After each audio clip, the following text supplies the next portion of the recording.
Hey everyone, it's Gio. And today I'm going to start something a little bit special that I've been wanting to do for a little while now, and just never got around to it for whatever reason. But today I'm going to start talking about personally my favorite literary series, The Dark Tower by Stephen King. Now I've been reading this series since about, I want to say, 1995. So when I was around 14 or 15 years old. And to those who've been reading it longer than I have, kudos to you, because it's been a long journey for a lot of people. And to say that going on 17 years now is long, well, some people have been waiting even longer than that. And the reason I'm talking about it now is because the new book is coming out. The Wind Through the Keyhole is the latest Dark Tower installment, and I'm personally very excited to get my grubby little hands on it, because I devour everything Dark Tower. It's one of those series that grabs you and really speaks to you on a deep emotional level. People who got captured by Lord of the Rings and anything Tolkien, especially in the 60s, they know what I'm talking about. You see it now with the Harry Potter and even the Twilight series. As much fun we like to poke at the fans of that series, you know, it speaks to them on some level. So we can't really, I mean, we can joke with them, but we can't really take it away from them. I mean, you're a fan of what you're a fan of, and I'm a fan of, well, mostly Stephen King, but especially his Dark Tower series. And if you actually talk to other Stephen King fans, right, there's actually, believe it or not, there's some camps out there that the Dark Tower series is kind of divisive, almost, in a way. You have people who read Stephen King, almost everything he's done, myself included, and love the series and love everything else he's done also.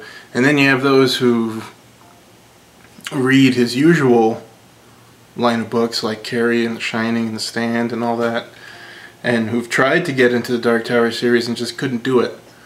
The book was too far out for them. It's just a huge departure, and it is a huge departure from what he's usually writing. Excuse me. And then you have those who they read the Dark Tower, right? But they don't read any other King books because it's not the Dark Tower,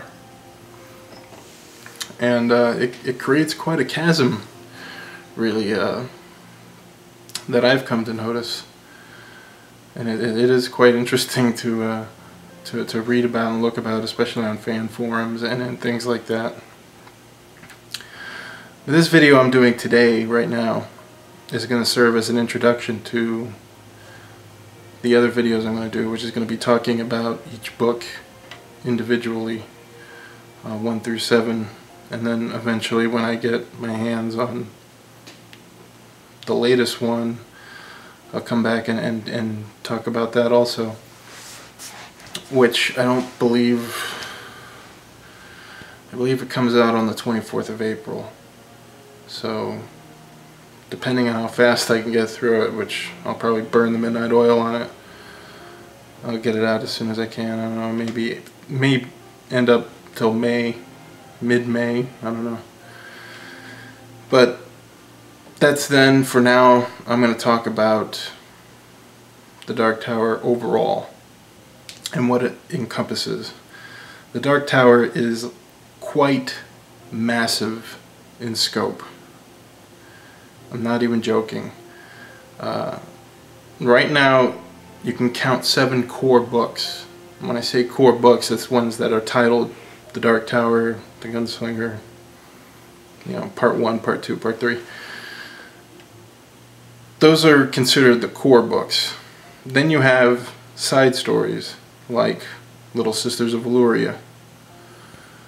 And this new book coming out is also considered a side novel, even though it takes place with the core members.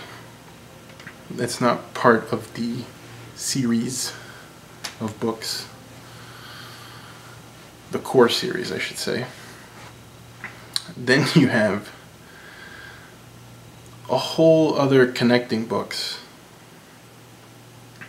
where there's a direct connection, or just a passive connection. And a lot of people equate the Dark Tower series and everything that's connected to it.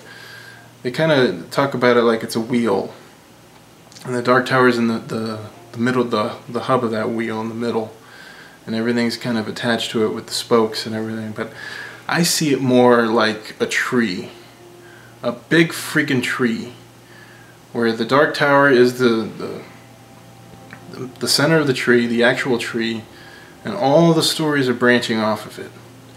And then you have branches coming off the branches, and those are the passive stories. Like the connecting stories, you have like direct connections, like The Stand would be considered a direct connection. And Stephen King himself, a fictionalized Stephen King, is mentioned in his core books. I'm not trying to spoil anything, but it's just little spoils. I'll get into more spoilerish stuff as I talk about each individual book later on in this video series. But yeah, that would be an example of a direct connection and a passive connection. Then you have the comic books that supposedly fill in the backstory.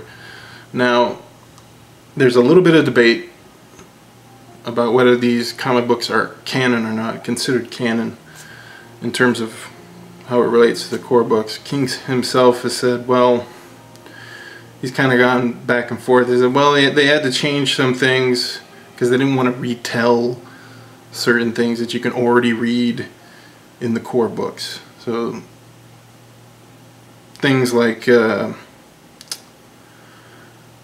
they're retelling events that happened in one of the core books, and there's some slight details missing or changed overall,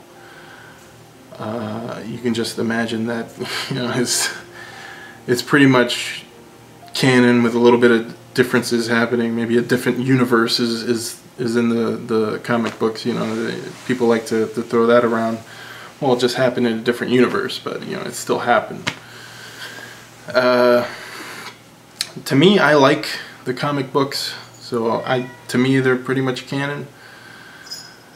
Especially since they have King's blessing, and they're written by, or scripted by, I should say, his assistant, who goes over all of his Dark Tower ideas, collates them and brings it together and all that stuff to create these things. And they're still going on. It's constant content coming out every month or every other month.